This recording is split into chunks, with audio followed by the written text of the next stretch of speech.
Thank you for joining us for MEREDA's 2025 Hospitality Outlook panel discussion. For those of you who don't know me, my name is Marika Thorman. I am the VP of Development at Fathom Companies and co-chair of MEREDA's Conference and Seminar Committee. With me on stage is Alex Wolf of Prentice Hospitality Group, Nate Deloy of Uncommon Hospitality, and Allison Lynch of Baskerville, an architectural design and engineering firm. You can find our bios by scanning the QR code in the program you picked up, and programs are available at registration if you still need one.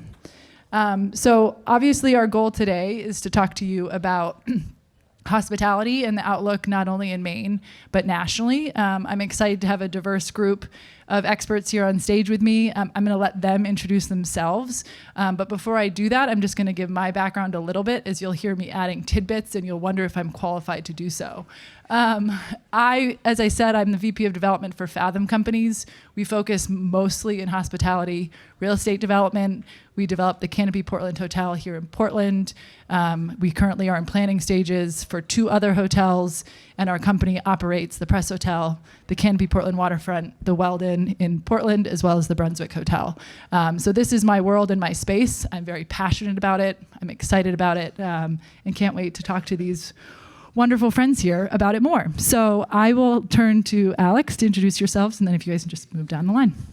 I'm Alex Wolf. I am the Vice President of Hospitality for Prentice Hospitality Group, and we have in our portfolio Shabby Island Inn, we have 12 Restaurant, Evo Bar and Kitchen, and The Good Table in Cape Elizabeth. I'm Allison Lynch. I'm a principal and the Chief Administrative Officer at Baskerville. We're a multinational, multidisciplinary design firm headquartered in Virginia, and I came to know Marika, and our first Portland project was the Canopy Portland Waterfront, of which we were the AOR. We also did the Lockwood Hotel for Colby up in Waterville, and predominantly do hospitality. Hospitality is about 40% of our business nationwide and in the Caribbean. I'm Nate Deloy. I own Uncommon Hospitality with my brother Tony. Is that right? Can you hear that? Tony or the mic? It's the mic, right? Yeah. Yeah. So we are a hotel development and management company. We operate 2 hotels down in Nagunquit, the Colonial Inn and the Admiral Inn. We develop and operate the Francis Hotel, which we developed in 2016 and opened in 2017 on Congress Street in Portland. And we developed and operate the Longfellow Hotel, which we actually started planning in 2019. Sorry. Which we started planning in 2019, and after a few delays for various reasons, we opened in May of 2024. I am a Mainer, born and raised, grew up in Yarmouth, lived in Portland from 2001 to, I don't know, for 15 years. I started out in real estate, like probably some of you, as a commercial real estate broker at the Bolus Company back then. I love Portland, I love Maine, I love hotels, and I'm excited for this conversation.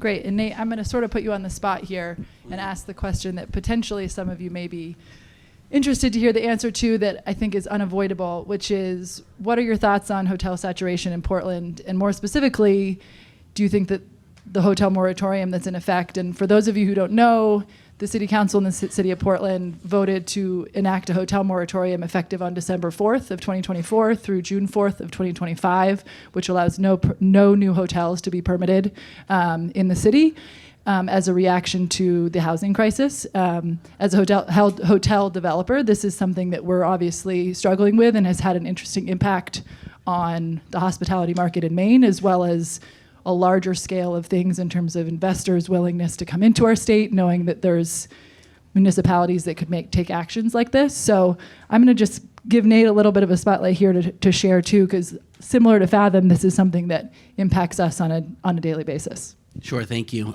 Yeah, I mean, the idea of hotel saturation and the perception of hotels locally is something I spend a lot of time thinking about. I don't know if anybody remembers, but I'll go way back to when I started in commercial real estate. In 2002, I think, it was announced that there were 2 new hotels that were going to open on the peninsula, the Portland Harbor Hotel and the Hilton Garden Inn. And I remember the general consensus among my peers, some who are in this room, was that there was no way both would survive, right? Portland didn't need 2 new hotels. Where were all those people going to come from? So now we're, 23 years later, Portland has more than doubled its hotel supply. But in the summer months, occupancy rates average between, around 95%. I mean, upwards close or at 100% on most weekends in the summer. Even in a lot of shoulder season and off-season weekends, you're up to about 100%. Not to mention, when COVID happened and the fallout from that, for a couple of years, the business travel markets really suffered. But Portland didn't, Maine didn't. Our demand actually increased post-COVID. So, why is that? Well, Portland, in my opinion, is a premier leisure travel market. I don't know if we all look at ourselves that way, being local, having maybe a local bias, but all those reasons that the AI bot told our friend from Root Institute about all the reasons that are great to live in Portland are reasons why people want to travel to Portland. But as far as demand and all these new hotels in the pipeline, what's the breaking point? It's hard to say what the breaking point is, but in my opinion, demand is going to continue to grow over the next few years for a few different reasons. One is anybody here from Visit Portland? So Visit Portland, I don't see anybody here from Visit Portland. Well, Visit Portland, which are de facto, visitor center bureau, finally has a budget because of the destination marketing fee that's charged to all hotel guests who come visit. With that budget, they've hired a hotshot tourism marketing agency, Madden Media, and their main goal, actually, really, their sole purpose is to grow demand in Portland. That's why they were hired. They seem like they are very good at what they do. They have a really impressive roster of municipalities, very similar to Portland all across the country, some of which you'll find in, when you open up Travel and Leisure or, any other travel magazine that lists the best cities to visit in the country. A lot of the ones that appear on that list year after year are clients of Madden's. The number one city, which, in every publication, is Charleston, South Carolina. And I personally think that it should be their mission and our mission in the industry to make Portland sort of the of the Northeast. But beyond that, off-season demand is not great. When we have demand in the summer, in the mid-90s, in the off-season, during the week, it could be 40, 50%. So what's going to increase that in the next couple of years? There's a really exciting project that was announced in the paper maybe a month ago.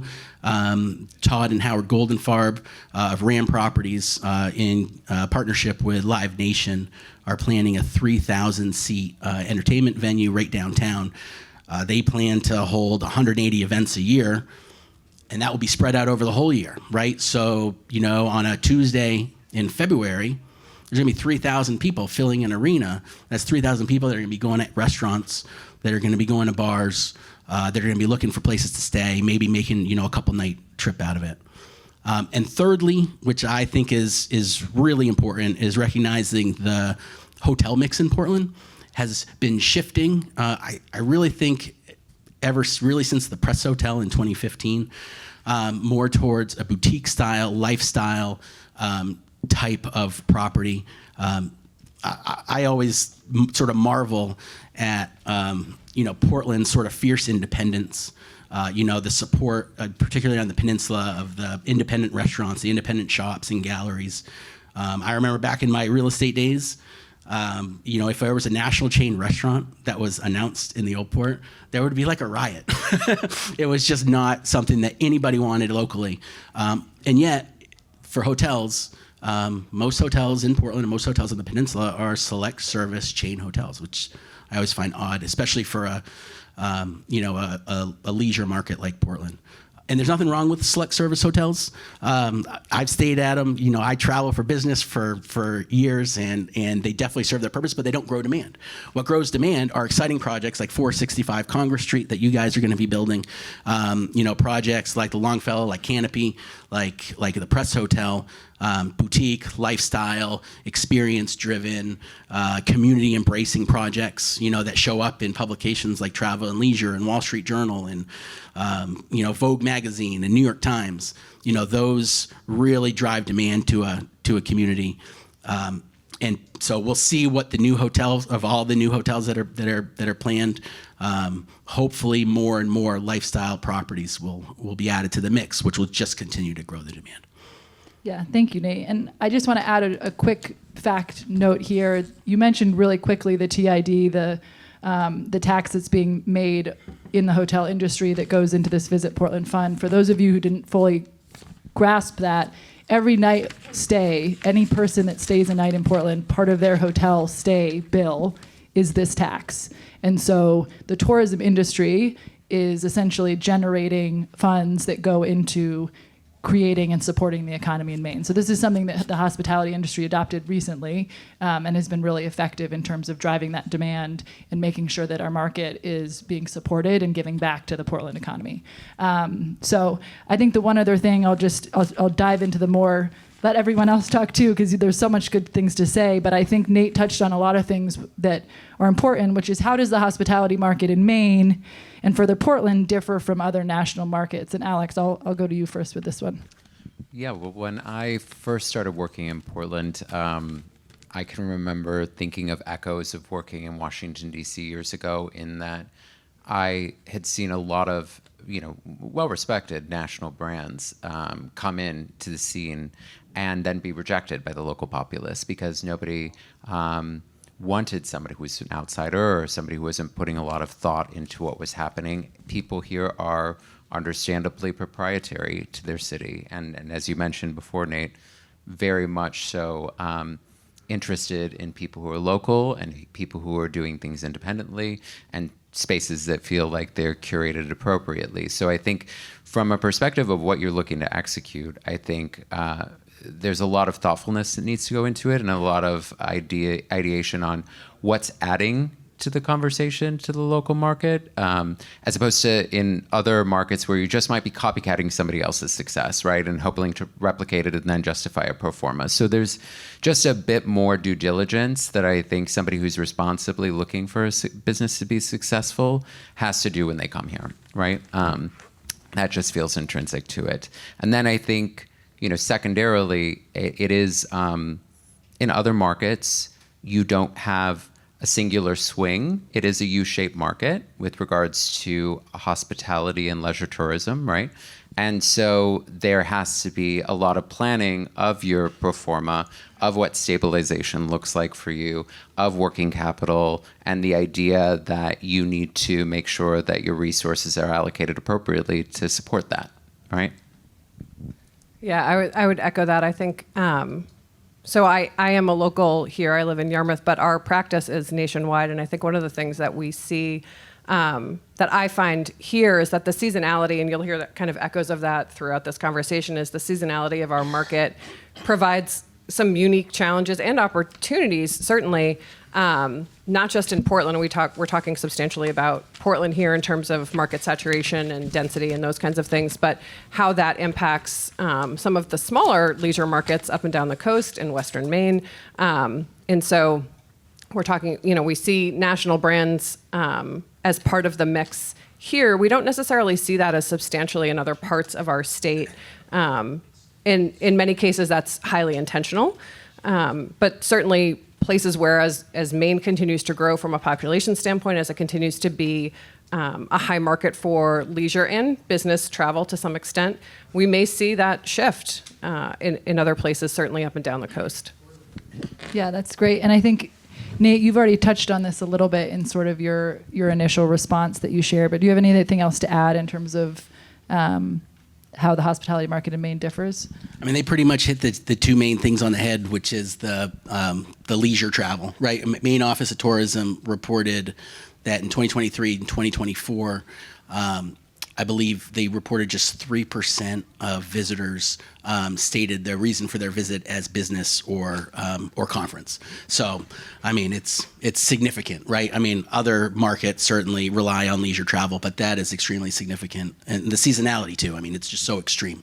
I mean, all markets experience it in some way, but I mean, a lot of our hotels aren't even open in the winter because of the seasonality. Yeah.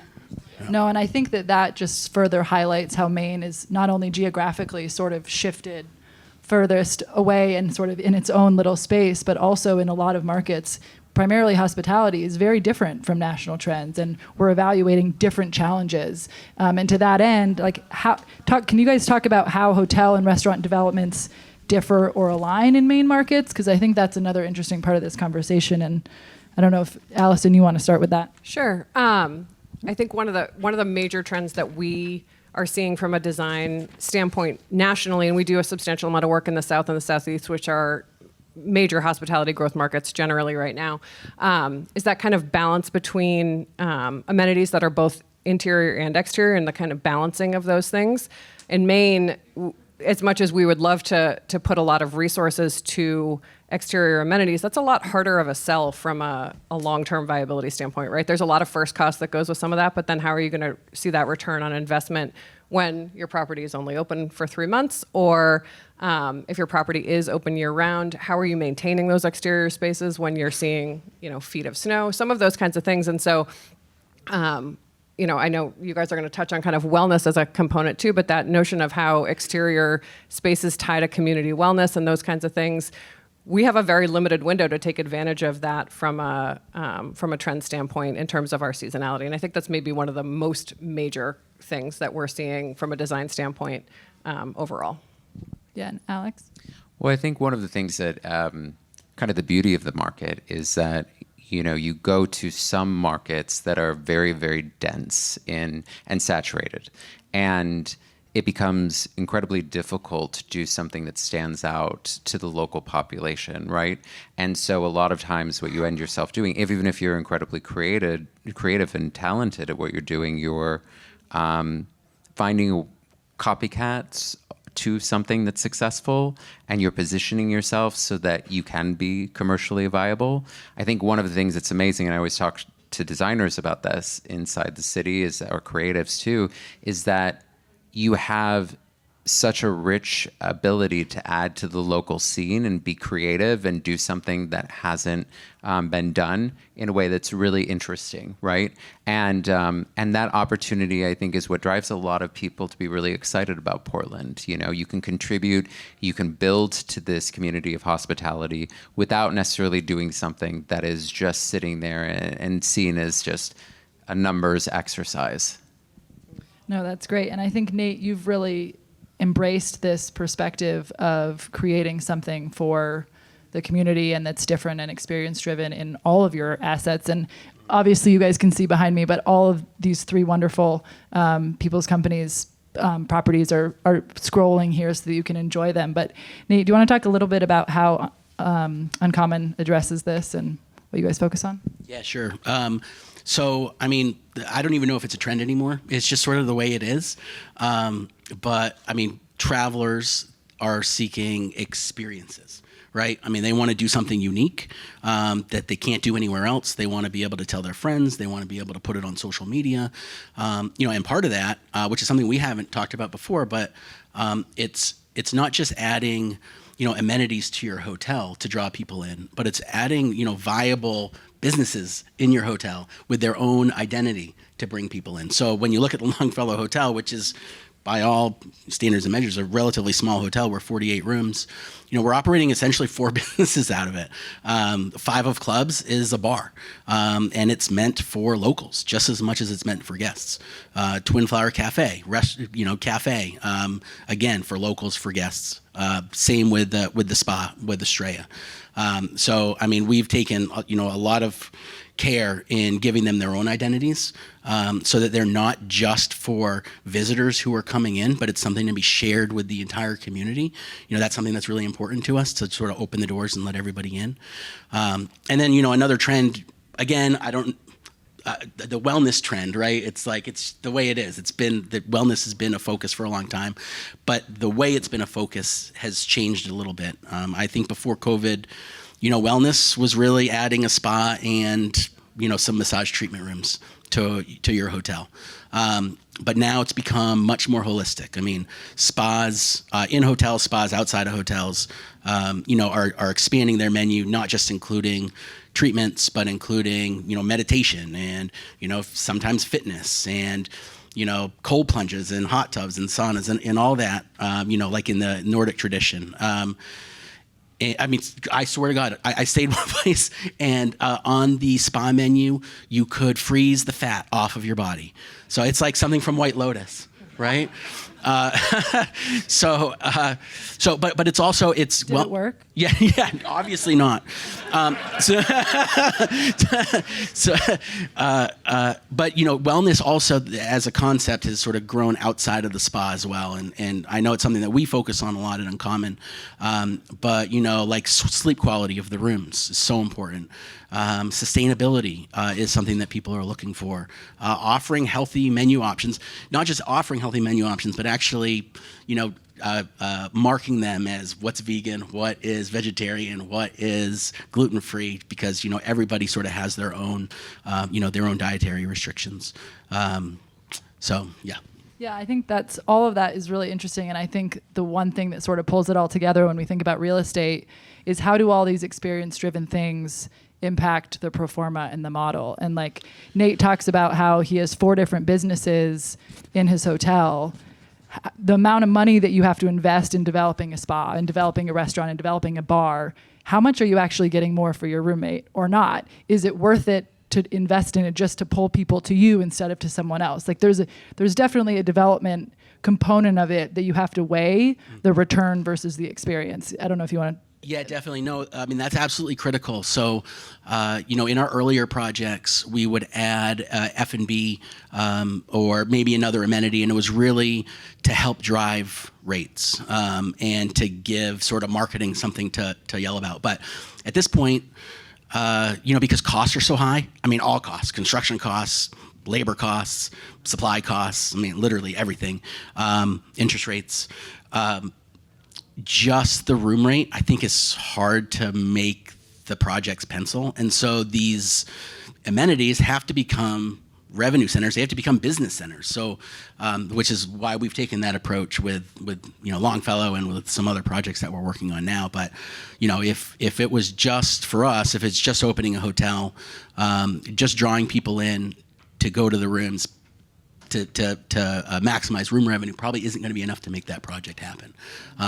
But then because costs are so high, you have to decide what you're going to cut when it comes to value engineering, right? Are you cutting the rooftop deck? Are you cutting the restaurant? Are you cutting the spa? Or, are you making everything smaller? So yeah, I mean, all those factors have to be considered.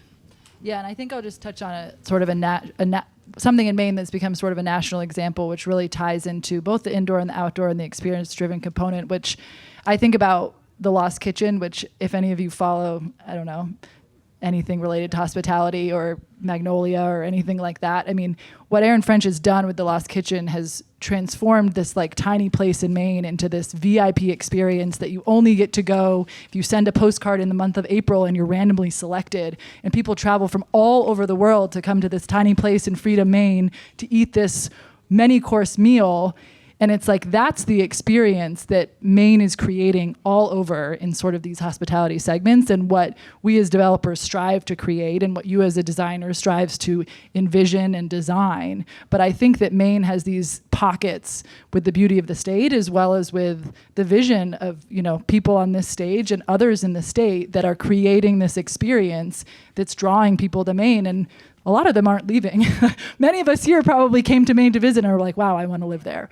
And it's just so special and so lucky. But I think part of that sort of transitions into something we've touched on a little bit. And if you're in the hospitality realm, you understand the difference between a branded or select service, which is what Nate was mentioning, and a boutique hotel. For those of you who don't know, branded is something like what we're in, Holiday Inn, Hilton, Hampton Inn, anything that has a Hilton, a Marriott, a Kimpton, any of those flags is a branded hotel that you're backed by a national franchise. There are pros and cons to that. But then there's also the boutique space, which is the uncommon, the Portland Harbor planned R465. It's less common, but I think it'd be interesting to hear a little bit about your experience with branded versus independent, and how does that distinction, I'm going to focus this to you, Allison, on design and program and financing and operations. How does that really look on your end? Because you're really dealing on the front side of it. Yeah, and so our experience is it runs the gamut, right? You know, tons of flagged properties to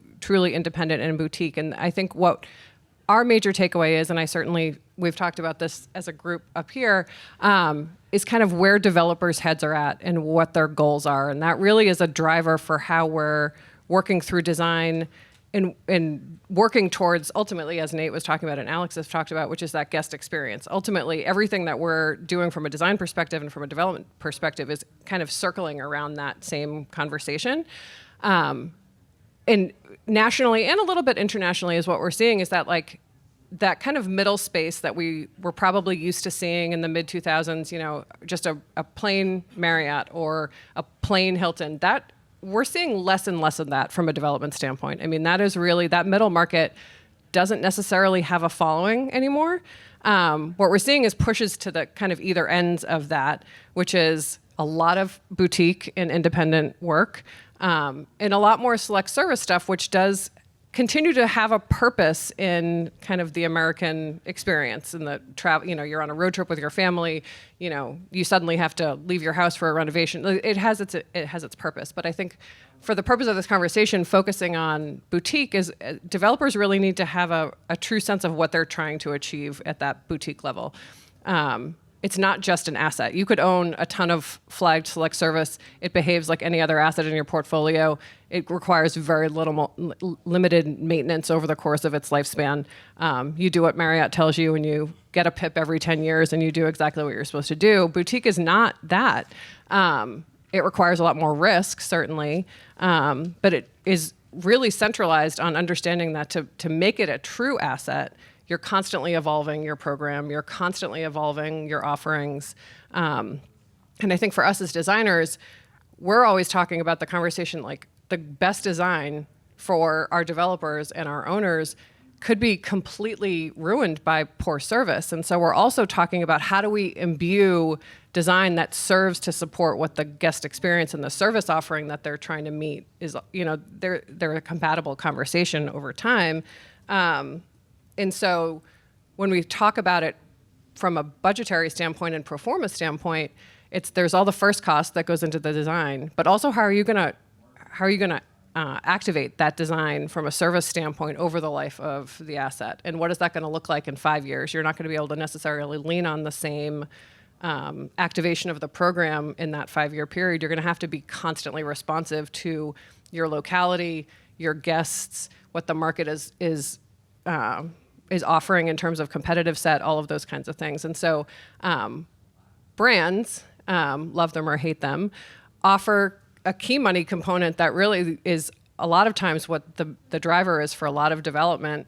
And so what we're seeing is that kind of rise of the brand-backed, boutique lifestyle space where, you know, you're getting key money and you're getting the research that, you know, the major hoteliers are doing. They spend millions and millions of dollars every year on research, identifying guest patterns and traveler patterns.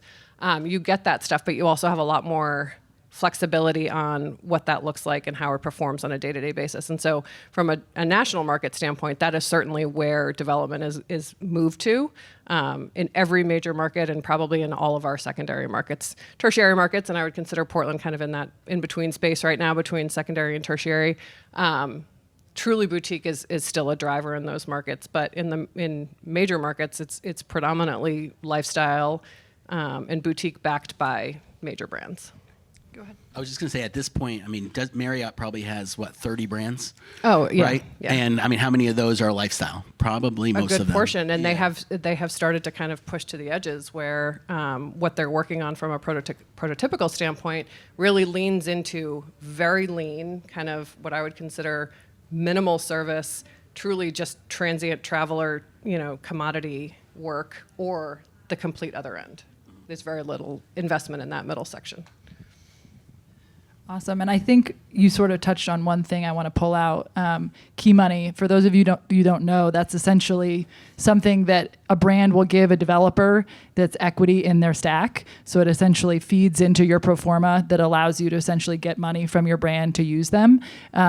There's pros and cons to that, but I think it'd be interesting to talk about, being the hospitality outlook, what changes have you guys seen in the lending and financing world as it relates to hospitality over the past 5 years, and looking forward, is it changing the types of projects you're pursuing or developing? And like, how is your pro forma stacking, based on everything we've said, boutique independent is obviously where, our company, it's where our niche is, it's where a lot of people are going. But if you're independent, you don't have that key money. You have to fill that gap in your pro forma with something. So I don't know, Nate, if you want to chime in on that.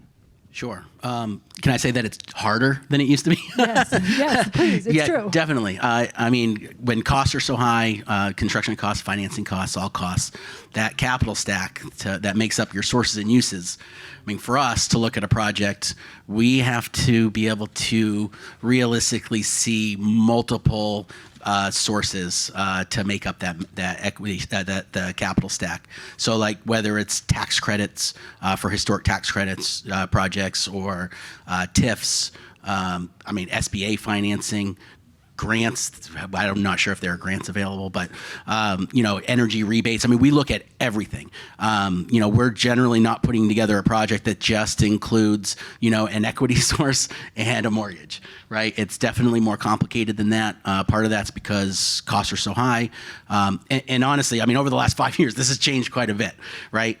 Before COVID, it felt like it was relatively easy to get financing for a project that made sense and people believed in, and then after COVID, you couldn't get financing for anything. I mean, couldn't even have open hotels for, 4 or 5 months for that short period of time. So, and then it sort of swung completely the other way, where everybody was looking at hospitality and hotels with a much more critical eye, I think. And then there's a question of saturation, certainly in Portland. I mean, that was a question that I was asked in 2017 when we did the Francis. It was a question I was asked in 2019 when we started talking with banks about Longfellow Hotel. It's obviously a question that's still pretty hot topic. Haven't hit it yet, thankfully.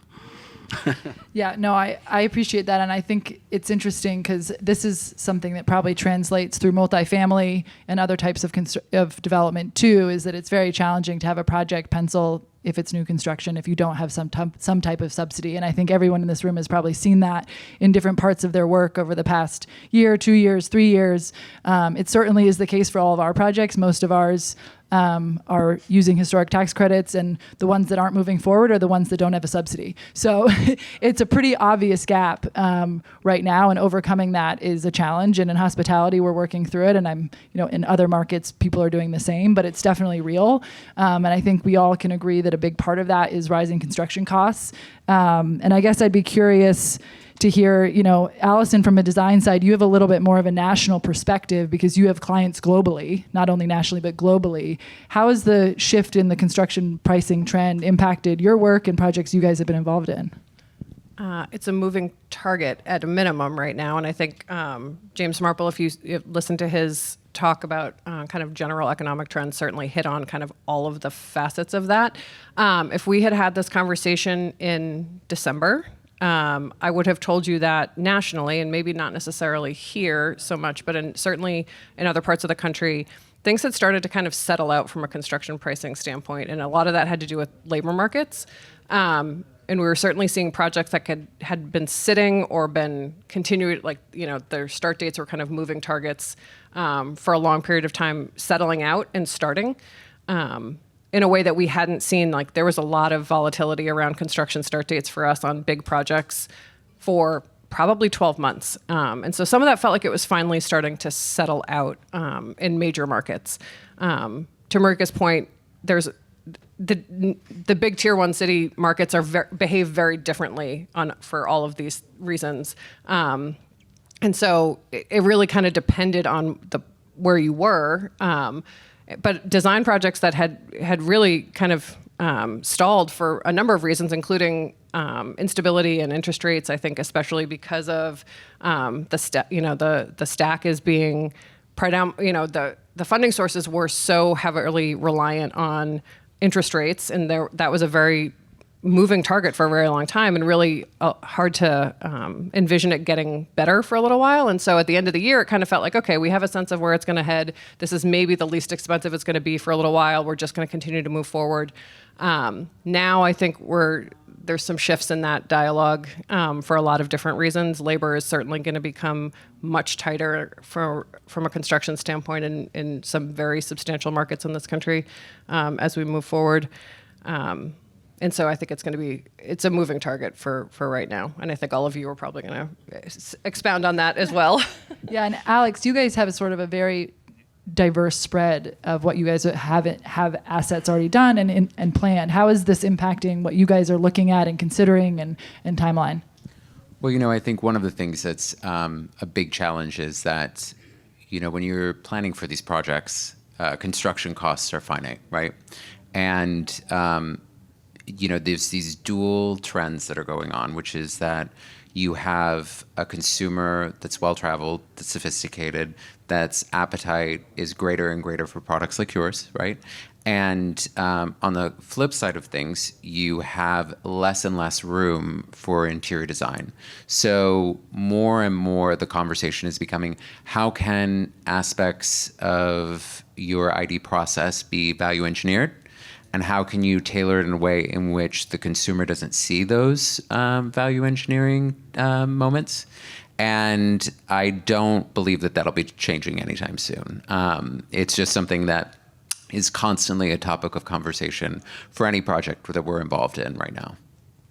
No, I think that's critical. And I think, in this world in development and construction, VE is like, I don't know, not taboo because we all use it all the time, but there are definitely projects that I'm involved in that I'm like, there's no amount of VE that it's making this viable. Like, unless I I can't add rooms because our performer doesn't do it. I can't cut enough to make it work. And so that's what I think going back to what Nate was saying, the subsidies, the creativity, the tax credits, figuring out how you can have other businesses create revenue without driving cost and square footage up.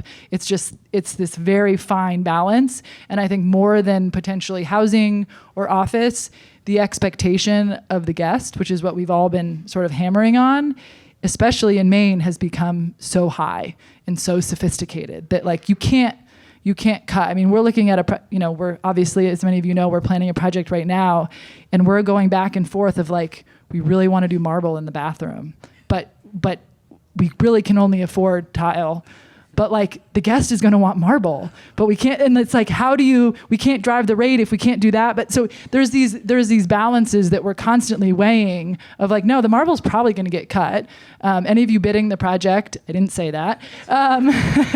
But anyway, I just mean that there's these constant decisions that's we don't want to sacrifice our vision and our design, but you sort of have to if you want the deal to move forward. And I'm going to flip that quickly because I'm trying to keep track of time too. But I think the other side of this, of hospitality, is we've talked a lot about getting the project designed, getting the project developed. What happens when you open? How is that working from a functional perspective, and how does the Maine market operationally, what are those challenges? And I think, MEREDA did a breakfast called the Restaurant Apocalypse back in December. I don't know if any of you went to that, and Portland Food Map is constantly posting all of the closures of restaurants. I mean, this is really prevalent in our market, and some of the things that, Alex, you've touched on really relate to that and why, because it's so hard to succeed. But I'd be interested to hear from an operational perspective, sort of what challenges you guys are seeing once you do get a project built. What's next? What are the challenges that you need to face to keep it open? I think one of the things that we had, that I touched on earlier, was the seasonality of market, right? Which means that, you don't necessarily have the ability to not conduct intensive planning for off-season as you would somewhere else, and to establish how you're going to meet your cash flow needs and how you're going to keep things going in the way that you would need to, regardless of what your occupancy or what your volume is at that particular time. I think the opposite side of the coin is that, there was a boom post-recession in 2008 of real challenge within the hospitality industry from a labor perspective. That shortage became a real crisis because a lot of people were priced out of participating in it, right? At the same time, that didn't stop the saturation of development and options and growth. And so that trend was only exacerbated by the pandemic, right? Where even certain areas within the hospitality portfolio that were stable before became problematic from a labor perspective. And so, as you see Portland grow and as you see demand from consumers grow and attention grow, that doesn't necessarily mean that there's the influx of labor to support that. So it requires a lot of challenging planning, and I think in this market, if you were to pull many people up here, they would all tell you that they're all trying to beat each other to hiring for spring, right? Because of the fact that everybody knows that everybody's going to go out to market at the same time. And it's just a question of whether you're late or you're early to that. And can you carry that labor before you actually need it? And all of those questions are things that you have to plan when you're closing out budgets at the end of the year, right? And then you have fluctuations that naturally occur that you can't plan for. So I think there probably will not be for the next decade a time that we're not talking about labor when we're talking about the challenges that the market is facing. Yeah, Nate, do you want to add to that? You guys have sort of, I don't know if you guys have been, hopefully you've been listening to us and not looking at those, but you have a bunch of properties, some downtown and urban, some more coastal and seasonal. I don't know if you can add to that. Yeah. So, operating in a seasonal market is challenging from the labor standpoint, from a cash flow standpoint. Two of our hotels close in the winter, but even, up here in Portland, how do you offer the same level of service to your guests when your revenue is 20% in January of what it's going to be in August? How do you offer that same level of service when, you're hosting, 30 guests as opposed to 150 guests, per night? So, that becomes a challenge. Bills don't stop in the off season just because you close your hotel. You still owe a mortgage. You still owe, a number of recurring fees. And then, with labor too, particularly for the hotels that close in the winter, we really rely on foreign worker programs, for foreign worker visas, to staff those hotels, the H-2B program, the J-1s. And, it's so important to build staff loyalty so that year after year, those folks who are traveling to America to work want to come back and work for you again, so that you're not starting from scratch every single year and filling out a new roster of employees every single year. And then, of course, for the foreign workers, you have to find housing, which in Portland would be very difficult. Even in markets like Agunquit can be difficult if you don't have on-site housing. So, yeah, the challenges of operating up here is, it's all about seasonality to me. Yeah. Yeah, it's what we love and hate about Maine is the summers are amazing and the winters are cold and dark, but at least there's snow this year, so that's good. I'm going to pause. We have one more question, but I want to make sure that if there are any questions that the audience has, that we have time for those, and if not, we can dive into that last one. Are there any questions from the audience? And if you do have a question, please walk up to the mic. We're recording this, and so we'd like your question to be recorded. Go ahead. I'm curious if you took the top 5 or 6 nicest hotels in Portland, what their annualized RevPAR and ADR are. So the question was if you took your top 5 or 6 hotels in Portland, what their annualized RevPAR and ADR are. And I, as I misspoke at the beginning, am the VP of Development, not hospitality. Therefore, this is not my side of the pro forma. But Nate, do you know the answer to that? I know for my hotels, but I don't know. I can guess at it. Over the course of the year, I can tell you this for sure. It varies quite a bit month to month. Yep. Your ADR in August, which for those who don't know is your average daily rate. So for all the rooms that you book, what's the average price that guests are paying for those rooms? In August, your average in Portland is probably in the high 300, low 400s. Yeah. The more expensive properties are going to be, in the 600s. And then, but in January, it's 150. It's 120. It's much, much, much lower. I don't know the exact number, so I can't give you that. But I can say this, at least on the peninsula, in 2023 and 2024, occupancy rate, average daily rates, and RevPAR. And RevPAR, for those who don't know, is revenue per available room. It's essentially a product of your occupancy rate and your average daily rate. Those three metrics on the Portland Peninsula 2023, 2024 were relatively stable. Within 1% with 2024 versus 2023, where I think occupancy was in the low 70s. And I can't remember. I know the ADR off the top of my head, unfortunately. But I can say this: when we opened the Francis, I remember our goal was, I think, $230 to $250 of average daily rate, and that was really aggressive. That is not aggressive anymore. Yeah, I would say that I know for Canopy, we're above 300. For Press, which is the market leader, we're also far above that. So in between $300 and $400 ADR. I don't know our occupancy, but I probably should. Any other questions? Okay, we have. If you change your mind, just stand up and I'll stop them from talking. But we have a few more minutes. I just have one more question to let you guys sort of share a little bit about what your companies are planning and doing, and what markets are you looking to expand into in Maine or outside the state, and what do you look at when you're planning to go into those? Nate, do you want to start? Sure. Right now we have projects that are gearing up to start construction sometime in the summer. They're projects in Rangeley and Augusta. Both are super exciting projects. Both include, they're both historic tax credits. Both include room sales in our pro forma, but definitely a very heavy emphasis on the ancillary businesses. I actually think in Rangeley it's like 50-50. Yeah, those are the projects. And what are we looking for? So, I'm not necessarily drawn to a specific location. I want to find a project that we all think is cool, a project that we would want to visit. I think people will travel pretty far for a unique opportunity, for a unique travel experience. And so those are the ones we're after. I wouldn't say we're pinpointing specific markets. Yeah, Allison.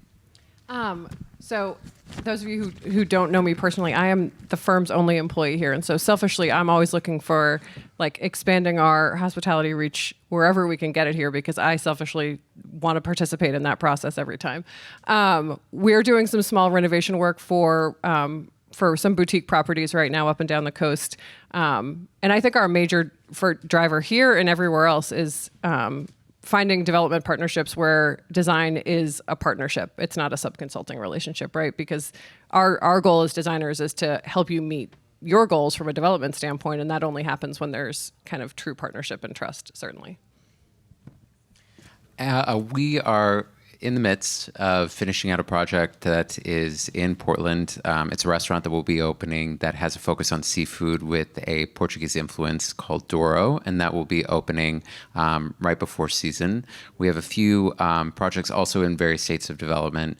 I think for us, a focus is on density within Portland. We very much believe on spaces that have a relationship with one another and build off of a conversation with one another. And then building out from there. So I think we're definitely open to a lot of different localities, and most of them are tied to whether they fit within our brand and within our team and our creatives and their ability to execute in those spaces. Awesome. Okay, last call for questions. If not, I'll tell you guys what you're supposed to do next. Oh, go ahead. See any abatement in the trend of heavy reliance on foreign workers to perform these service roles at the hotels. Is there any reversal where local help is starting to step up to the service level jobs at your hotels? I'm going to let Nate take that. Yeah, so I mean, in the seasonal properties, it's tough because the peak season where you need to hire is generally from April through the end of October, and so people who are looking for summer jobs, it doesn't apply, right? Because they can only take a small share. And honestly, in a town like Agunquit, that just doesn't have a population. There's not a lot of local folks looking for work. So yeah, I would say a very high reliance on those foreign worker programs. Absolutely, I don't think that will change. For you as well, Alex? Yeah, I think that there is probably no change for the foreseeable future in getting people who are willing to come here for finite periods of time. The challenge would be, even if there were the density to support those people who would come on for that season, there would be an end point for them to participate inside the spaces. So, while that, hopefully that shoulder season starts to get lesser and lesser and lesser, which I think is all of our goals. And as so, then you're able to put more and more permanent workforce into those spaces.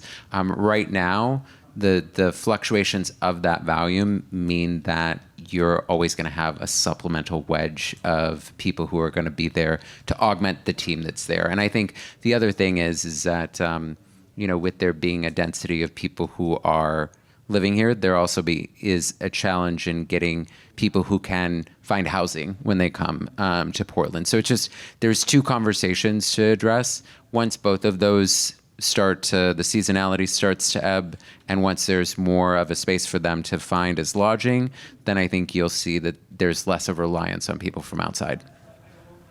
Yep, and I think I'll just add one last point. I have less than a minute, 0 minutes. It says 46 seconds, so I'm just going by this. So I was just going to say that I think it's important to understand that there are a lot of hotels that in the cash flow of the year, the beginning of the year, you often are not making money and you need to carry yourself. You're carrying your business on an annual basis, which is why we all open hotels in the spring so that we have the revenue from the first season to carry us through the first off season, because otherwise you wouldn't make it. So I think that the labor conversation is real, but it only is exacerbated by the difference in supply and demand. So anyway, now that I'm out of time, thank you. You guys have about 9 minutes before the next session. In this room is Municipal Trends. Industrial Outlook is in room B, and Construction Outlook is in room C. Thank you all.